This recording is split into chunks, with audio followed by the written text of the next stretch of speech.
ማቲያስ ኩና ወደ ማንቸስተር ዩናይትድ የሚያደርገውን ዝውውር ለማጠናቀቅ የሕክምና ምርመራውን እንደሚያደርግ ፍቃድ ማግኘቱን ተገልጿል። ማንቸስተር ዩናይትድ በተጫዋቹ ውል ማፍረሻ 62.5 ሚሊዮን ፓውንድ ሂሳብ አከፋፈል ላይ ከወልቭስ ጋር በንግግር ላይ እንደነበር ይታወሳል። አሁን ላይ ሁለቱም ክለቦች በክፍያው አፈጻጸም ላይ ከስምምነት እንደደረሱ የአትሌቲክሱ መረጃ አረጋግጧል። ማንቸስተር ዩናይትድ የውል ማፍረሻውን በሶስት የተለያየ ጊዜ የሚፈጸም ሲሆን የመጀመሪያውን ክፍያ ዝውውሩ ሲጠናቀቅ እንዲሁም ቀሪ ሁለት ክፍያዎችን በየውድድር ዓመቱ መጨረሻ ላይ እንደሚፈጽሙም ተገልጿል። ቀይ ሰይጣናቱ በቀጣይ የተጫዋቹን ሕክምና ምርመራ በማጠናቀቅ ዝውውሩን መፈጸም እንደሚችሉ የተነገረ ሲሆን ማቲያስ ኩና የማርከስ ራሽፎርድን የ10 ቁጥር ማሊያን ሊለብስ እንደሚችልም ተገልጿል። ማቲያስ ኩና በቀጣይ ከአሰልጣኝ ሩበን አሞሪም ጋር ስኬታማ ጊዜን ለማሳለፍ ማለሙን በአስተያየቱም ተናግሯል። ሩበን አሞሪም ጥሩ አሰልጣኝ ነው ያለው ማቲያስ ኩና በቀጣይ ጥሩ ነገር እመኝለታለሁ በማለት ሐሳቡን ሰጥቷል።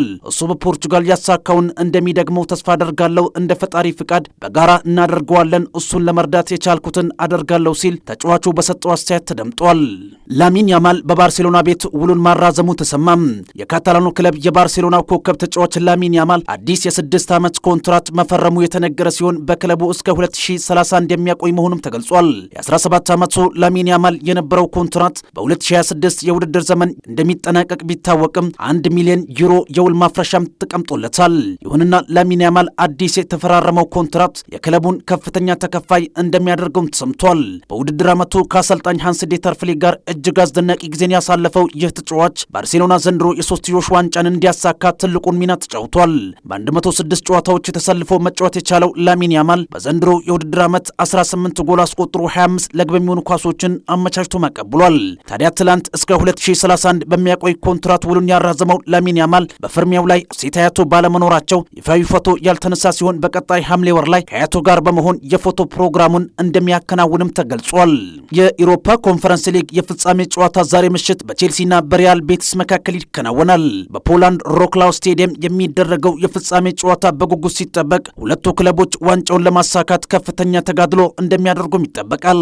በኤስኮና በአንቶኒ የሚመራው የማኑኤል ፔሌግሪኒው ቡድን ዘንድሮ በላሊጋው እጅግ አስደናቂ ጊዜን ያሳለፈ ሲሆን ዛሬ ምሽት ለቼልሲ ከባድ ፈተና እንደሚሆንም ተገምቷል። በኮንፈረንስ ሊጉ ያለመሸነፍ ጉዞን ያስቀጠለው የኢንዞ ማሪስካው ሰራዊት የሚሰጠው ምላሽ በጉጉት ሲጠበቅ ዋንጫውን ወደ ምዕራብ ለንደን ለማምጣት ከፍተኛ ስራዎችን እንደሰሩ አሰልጣኝ ኢንዞ ማሪስካ ከጨዋታው በፊት በሰጡት አስተያየት ተደምጧል።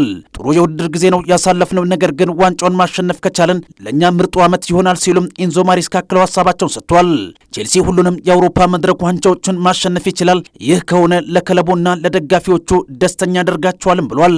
ዛሬ ዋንጫውን ማሸነፍ እንደምንችል ራሳችን ማረጋገጥ አለብን ያሉት ኢንዞ ማሪስካ በውድድሩ ብዙ ጨዋታዎችን አድርገናል፣ አንድ ጨዋታ ነው የሚቀረን፣ እሱንም ለማሸነፍ ወደ ሜዳ እንገባለን ሲሉ አስተያየታቸውን ሰጥቷል። ሰዎች ስለኛ በተሳሳተ መንገድ ነው የሚናገሩት፣ ለነሱ ትክክል ሊሆን ይችላል። ደጋፊዎች ዓመቱን ሙሉ ከጎናችን ነበር፣ እነሱንም በጣም እናመሰግናለን፣ ዋንጫውን በማሳካትም እናስደስታቸዋለን ሲሉ አሰልጣኝ ኢንዞ ማሪስካ ከጨዋታው በፊት በሰጡት አስተያየት ተደምጧል።